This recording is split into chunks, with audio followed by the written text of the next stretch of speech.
You are personally responsible for ruining the world by refusing to do this one simple thing. Sure, you may have good reasons, like lack of time, lack of money maybe, lack of interest. But I consider it a personal affront to my millennial dignity that you are not going out Sunday driving.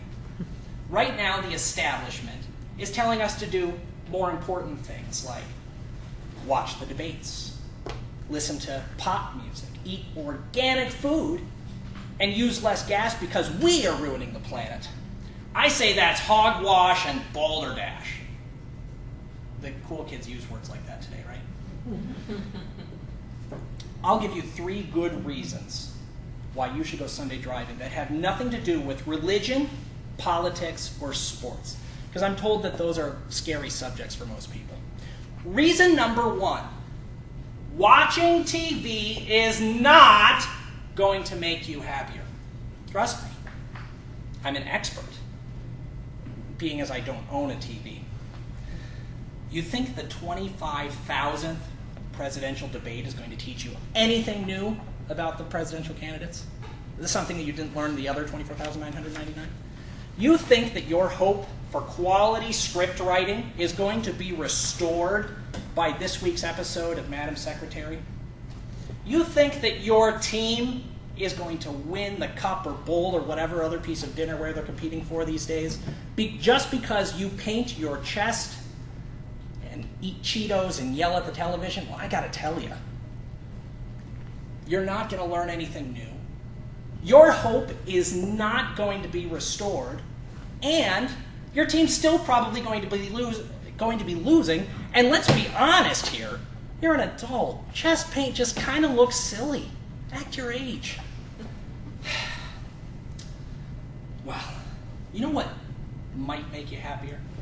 Actually, I'm not going to equivocate on this. I'm going to say with absolute certainty that Sunday driving will make you happier.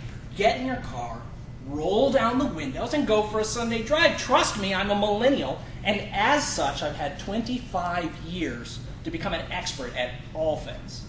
And if I get something wrong, I'll just edit the Wikipedia page and it'll all look right. Reason number 2, your kids are going to die if you stay at home. Trust me, it's happened at least 1,000,000 times in my house already. The parenting blogs tell us that our kids are going to be poisoned to death because we fed them too many canned green beans.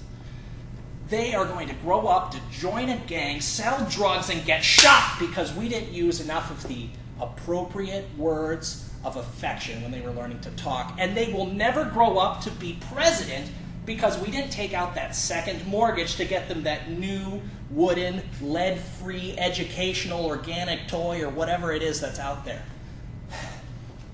It's a sad reality, really. It's happened to all of my kids, both of them, already. It's awful.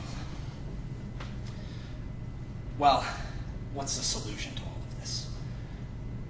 I say it's Sunday driving. Strap your kids into a 5-point harness, especially the teenagers.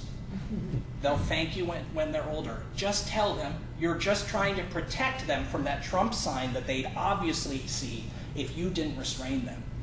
And you can thank them, or they'll thank you later.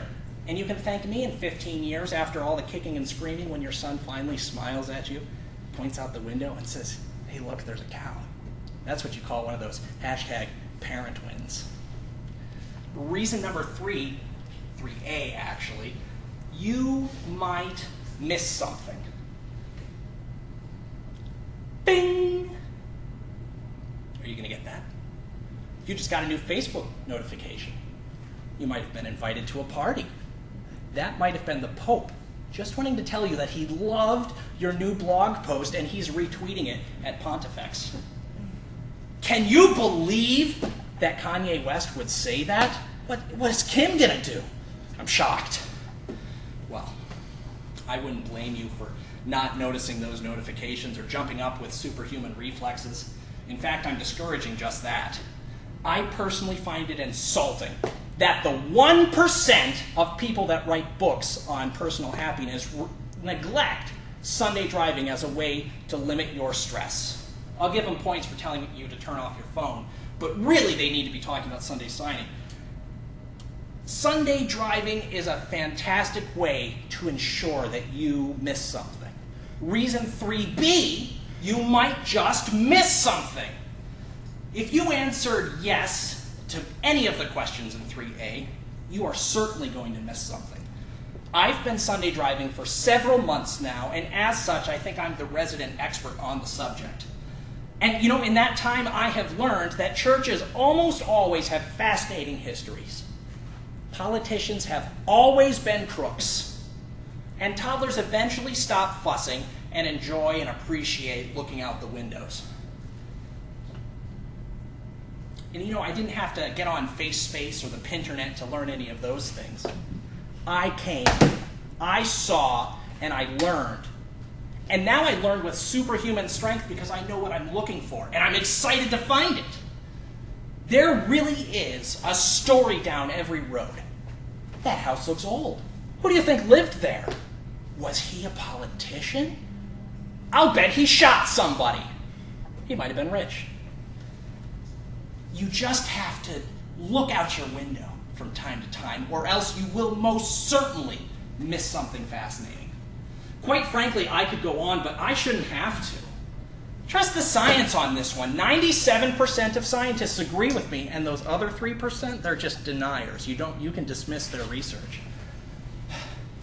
We did a quality study on 5 individuals in which we subjected them to a Sunday drive, and 80% of them responded positively.